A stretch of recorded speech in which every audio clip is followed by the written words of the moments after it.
Hello everyone, success अड्डा academy में आप सब लोगों का वेलकम है। गाइस, मैं आज आप लोगों को ऐसे कैंडिडेट से मिलाने जा रहा हूं जिन्होंने पंचायत अकाउंट असिस्टेंट के कंप्यूटर सेक्शन में 30 आउट ऑफ 30 किया है और इनका जो रैंक है वो है 136 रैंक रहा है इनका, और इनका डिस्ट्रिक्ट पुंछ में रैंक 3rd है। तो आज इनसे जानेंगे कि इनका एग्ज़ाम के लेके क्या अप्रोच रहा, जो इन्होंने अच्छा खासा रैंक लिया और इसके साथ साथ इन्होंने 30 आउट ऑफ 30 जो है वो कंप्यूटर सेक्शन में करा। तो वेलकम है सर आपका सक्सेस अड्डा एकेडमी में। इनका नाम है डॉक्टर शाहिद मुश्ताक। तो आज जानेंगे इनसे क्या अप्रोच रही थी इनके एग्ज़ाम को लेके। Thank you very much sir. पहले तो थैंक यू आपका, आपने मुझे यहाँ बुलाया।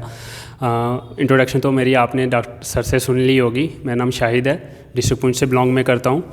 तो एग्ज़ाम को लेके मोस्टली मैं अभी कंप्यूटर सेक्शन की बात करूँगा। कंप्यूटर सेक्शन में मैंने जो अप्रोच अपनाई थी, मैंने ये सोचा था कि मैं पढ़ूँगा कम तो प्रैक्टिस ज़्यादा करूँगा। मैंने एक ही किताब को, एक ही बुक को बार बार पढ़ा, एक ही सोर्स को। बुक नहीं मैं बोलूँगा, वो उस बुक का आप सोचोगे उसी बुक को आप सारे पढ़ने शुरू हो जाओगे। तो एक ही सोर्स आपने लेनी है। मतलब फॉर एग्जांपल आपने एक टॉपिक एक सोर्स से पढ़ा है, then you have to stick to it. वहाँ से ही आपको बार बार पढ़ना है।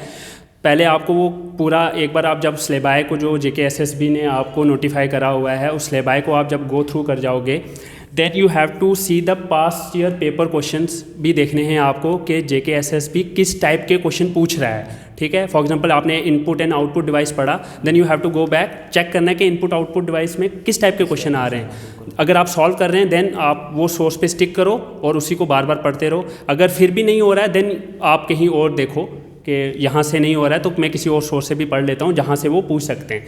ठीक है, जब आपने एक बार सिलेबाई कर लिया, then the most important epitome बोला जाता है, डैट इज़ मॉक टेस्ट। आपको जितने हो सकें आपको मॉक टेस्ट देने हैं। ठीक है, 1 दें, 10 दें, 15 दें। मॉक टेस्ट से आपको ये पता चलेगा कि आपने एक्चुअल में वो चीज़ समझी है जो आप नोटिफाई करा, जो आपने पढ़ा, या नहीं समझी है। आपने फॉर एग्जांपल एक टॉपिक पढ़ लिया, CPU आपने पढ़ लिया, देन आपने बैक ऑफ द माइंड पे सोच लिया कि हाँ मैंने तो वो समझ लिया है, अच्छे से समझ लिया, पढ़ लिया है। अब जब आप मॉक टेस्ट दोगे, जब आपके सामने CPU का क्वेश्चन आएगा, तब आपको एक्चुअल में पता चलेगा कि आपको याद है या आपने वो अच्छे से समझा था जो उसकी डिमांड थी चीज़ है। फिर आपको पता चलेगा कि हाँ मैंने किया है। सबसे इम्पॉर्टेंट, मैंने फिर बार बार एम्फसाइज़ कर रहा हूँ किस पे, मॉक टेस्ट पे। टेस्ट पे आप बार बार टेस्ट दें। पहले तो एक ही सोर्स पे स्टिक करें, पिछले प्रीवियस ईयर क्वेश्चन पेपर्स देखें और आप क्या करें, मॉक टेस्ट दें। जी गाइस, इनसे जानेंगे कि इनकी जो अप्रोच रही थी अकाउंटेंसी को लेके, वो क्या अप्रोच रही थी। मैं देख रहा था कि काफ़ी सारे जो कैंडिडेट थे वो पंचायत अकाउंट असिस्टेंट में सिर्फ अकाउंटेंसी पे फोकस कर रहे थे। उनको जो मुझे लगता है कि जब वो एग्ज़ाम के लिए प्रिपेयर कर रहे थे तो उनको अपने जो कोर सब्जेक्ट थे वो GK को और कंप्यूटर सेक्शन को बनाना था।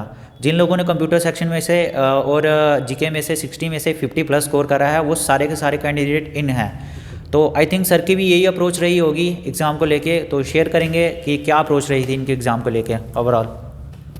बिल्कुल सर, जैसे आपने बोला, मोस्टली आप इस एग्ज़ाम के जो भी बच्चे जिन्होंने भी थोड़ी बहुत भी प्रिपरेशन की थी, उसने सिर्फ अकाउंटेंसी ही पढ़ा था। बिल्कुल। मतलब उनका बैकग्राउंड चाहे जो भी हो, साइंस हो, कंप्यूटर हो, कुछ भी हो, उन्होंने ज़्यादा एम्फसाइज़ किया अकाउंटेंसी पे, क्योंकि एक नया सब्जेक्ट था।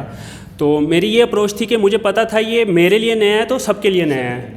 ठीक है, अगर मुझे जितने मैंने टारगेट रखा था कि 20+ उसमें से लेने हैं, मुझे 30 आउट ऑफ 30 नहीं लेना है, तो फिर मैंने जो मेरी अपनी स्ट्रेंथ थी मैंने उसके ऊपर बिलीव करा कि मैं बाकी सब्जेक्टों को अच्छे से पढ़ूंगा।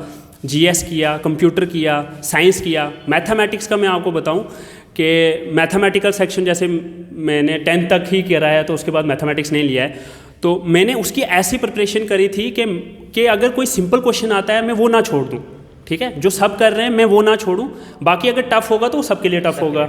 ठीक है, तो मैं यही, जैसे कि मैथमेटिक्स में मैं आप सीधे बोल सकता हूँ, मैंने 4 अटैम्प्ट करे तो मैंने 4 ठीक हो गए, बाकी मैंने अटैम्प्ट ही नहीं करे। ठीक है, तो इसको एज एन एग्ज़ाम लें। उसको सिर्फ ये अकाउंट्स का पेपर नहीं है। अब जो सिलेबस आ गया वो और डायनामिक सिलेबस आ गया। आपको एक डायनामिक अप्रोच अपनानी पड़ेगी इसको टैकल करने के लिए। अभी मैं भी देख रहा हूँ कि काफ़ी मतलब कि सोशल मीडिया पर बच्चों को डराया जा रहा है, बड़ा मुश्किल सिलेबस बना दिया, ऐसा कर दिया। गाइस, ऐसा कुछ भी नहीं है। आपको अपने एग्ज़ाम के लिए एक राइट अप्रोच रखनी है ताकि आप एक इजी वे से एग्ज़ाम को क्रैक कर सको, ना कि एक डरावना सा माहौल बनाना है। जैसे आपको पंचायत अकाउंट असिस्टेंट के लिए एक डरावना सा माहौल बना दिया, पहले जो कट ऑफ की प्रेडिक्शन थी बड़ी हायर रैंक की बता दिया आपकी 90+ कट ऑफ जाने वाला है। जब आप कहीं मॉक टेस्ट दे रहे होंगे वहाँ पे भी आपको एक गलत तरीके से अप्रोच लड़ा दी, 116 जो है वो बच्चे स्कोर कर रहे हैं, 110 स्कोर कर रहे हैं, 115 स्कोर कर रहे हैं, ऐसा स्कोर कर रहे हैं, बहुत बढ़िया, मतलब ऐसा हो रहा है वैसा हो रहा है। तो फाइनली आप लोगों ने भी देखा होगा कट ऑफ क्या रहा। अगर ओपन मेरिट की बात करें तो 80.75 कट ऑफ रहा। तो मैंने एक इंटरव्यू इससे पहले भी करा था, विक्रम चौहान लड़के का किया था, तो मैंने वहाँ डायरेक्टली मेंशन कर दिया था कि अगर आपका स्कोर 80 to 85 के बीच में आ रहा है तो आपका जो स्कोर है वो एकदम सेफ स्कोर है। तो ये एक्सपीरियंस होता है सर कि मतलब कि क्या लेवल जो है JKSSB रखता है, क्या आपकी अप्रोच रहनी चाहिए। जैसे आपके सर ने भी आपके साथ शेयर किया, तो गाइस आने वाले टाइम में आप यही अप्रोच रखिए फाइनेंस अकाउंट असिस्टेंट के लिए, ताकि जिनका पंचायत अकाउंट असिस्टेंट में अच्छा एग्ज़ाम नहीं गया वो फाइनेंस अकाउंट असिस्टेंट में उनका सिलेक्शन हो पाए। तो और भी जानेंगे सर से, काफ़ी बातें करेंगे कि ताकि बच्चों को अच्छा एक गाइडेंस मिल सके एग्ज़ाम को लेके। तो सर मतलब कि ओवरऑल जो आपने जब ये तैयारी शुरू की थी तो किस तरीके से आपने तैयारी की थी, बच्चों को थोड़ा बहुत उस तरीके से एज मिल सके। मैं बताना चाहूँगा कि अगर मैं बोलूँगा कि मैं 6 महीने से प्रिपरेशन कर रहा हूँ, 5 से कर रहा हूँ, तो वो गलत बात होगी। अगर मैं सही बात बोलूँ, मैंने एक्चुअल प्रिपरेशन कब स्टार्ट की थी, जब JKSSB ने अपना टेंटेटिव कैलेंडर शेड्यूल करा था। तो लेकिन उसके बाद फिर मैंने ईमानदारी से पढ़ाई की, फिर मैंने नहीं देखा कि दिन है या रात है या जो भी है। तो फिर बिल्कुल आपको मैं आपको 2 बातें बताऊँ कि आपको एग्ज़ाम क्रैक करना है, क्यों क्रैक करना है, ठीक है। आपको जॉब चाहिए, क्यों जॉब चाहिए, ठीक है। 2 तरह की मोटिवेशंस होती हैं, एक होती है इंटरनल मोटिवेशन, एक होती है एक्सटर्नल। सर एक्सटर्नल मोटिवेशन ये हुआ कि आपके पेरेंट्स आपको कंपेल कर रहे हैं, आपको बोल रहे हैं जाओ जी कोचिंग इंस्टीट्यूट ज्वाइन करो, आपको टीचर यहाँ से बोल रहे हैं जी ये टॉपिक है ये पढ़ के आओ। आप 1 दिन पढ़ोगे, 2 दिन पढ़ोगे, तीसरे दिन जब आपको अंदर से नहीं आएगा तो आप नहीं पढ़ोगे, ठीक है। सही बात है। मेन चीज़ होती है आपको क्यों करना है। सबसे मोस्ट हर किसी भी एग्ज़ाम को क्रैक करने का सब क्यों, वाई, आपको क्यों करना है। आपको जॉब चाहिए, ठीक है। आप हमारी स्टेट का कंडीशन आप खुद दे सकते हैं, अनएम्प्लॉयमेंट रेट कितना हाई चला गया है।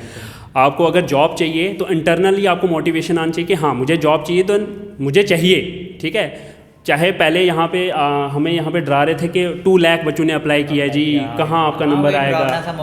बिल्कुल हाँ, क्यों आप बहुत हाई कंपटीशन है। और आप खुद ही देख लें, जब लिस्ट आई वहाँ पे हार्डली 10,000 बच्चे थे जिनके 60 के अबव मार्क्स थे। बिल्कुल। तो इससे पता लगता है कि कंपटीशन ओनली वो 10,000 के बीच में था। मैं हमेशा जो हमारे सर ऑफलाइन बैचेस चल रहे थे ना, तो मैं हमेशा बच्चे के दिमाग में पहले डाल लेता था, उस डरावने सीन पे मत जाइए कि 1 लाख फॉर्म लगा है, 1.5 लाख फॉर्म लगा है। जो कंपटीशन रहने वाला है वो 5-6 हज़ार के बीच में रहेगा, इससे ऊपर नहीं जाने वाला। जो भी बच्चे हैं वो मेरी बात याद कर लीजिए, जो आने वाले टाइम में फिर से यही माहौल रहेगा, जो कंपटीशन रहेगा वो 5 से 6 हज़ार के बच्चे में ही रहेगा, इससे ऊपर नहीं होने वाला। और जो सिनेरियो रहता है ना कट ऑफ का, वो 10 से 15 मार्क्स का ही रहता है।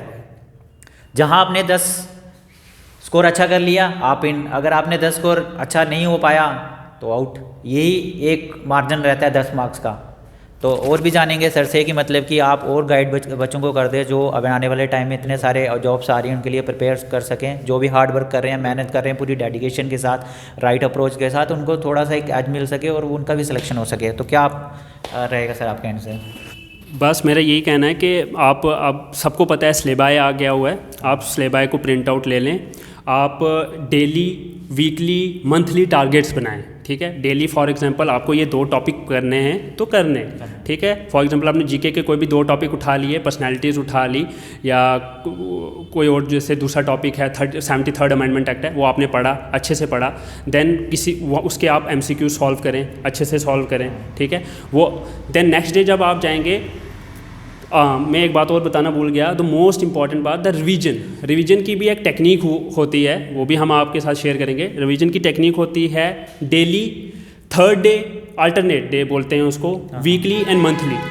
जब आपने आज कोई चीज़ पढ़ी, देन कल आपको एक बार गो थ्रू उसको करना है, फिर आपको उसको 2 दिन नहीं देखना है, देन आपको 3rd डे फिर उसको गो थ्रू करना है, फिर आपको वीकली गो थ्रू करना है, फिर आपको मंथली गो थ्रू करना है। अगर आपने ये अप्रोच अपना ली, वो आप चीज़ कभी नहीं भूलेंगे, ठीक है सर। तो यही आप करें, वीकली डेली टारगेट्स बनाएं, वीकली टारगेट्स बनाएं, देन मंथली टारगेट बनाएं। आप इंस्टीट्यूट ज्वाइन करना चाहते हैं कोई भी कर सकते हैं, ऑनलाइन ऑफलाइन कोई भी करें। मॉक टेस्ट परचेज़ करना है या ऐसे ही करना है, मॉक टेस्ट दें, जितने मॉक टेस्ट दे सकते हैं उतने मॉक टेस्ट दें। तो अभी आपके पास थोड़ा बहुत टाइम भी है, मोस्ट प्रॉब्ली ये मार्च तक, अप्रैल मई तक एग्ज़ाम होगा, काफ़ी टाइम है। यहाँ पे सर हैं, सर आपको गाइड करेंगे। मैं कंप्यूटर सेक्शन यहाँ पे टेकअप करूँ तो मैं भी आपको यहाँ पे गाइड करूँगा।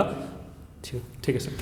गाइस, हमारे 4 जन से नए बैच शुरू होने जा रहे हैं। सुबह मॉर्निंग में 10 बजे आपको बैच मिल जाएगा। रजिस्ट्रेशन ओपन है, आप ऑफिस में विजिट करके रजिस्ट्रेशन करा सकते हैं, डायरेक्ट कॉल कर सकते हैं। हमारा कॉन्टैक्ट नंबर है 9796272636।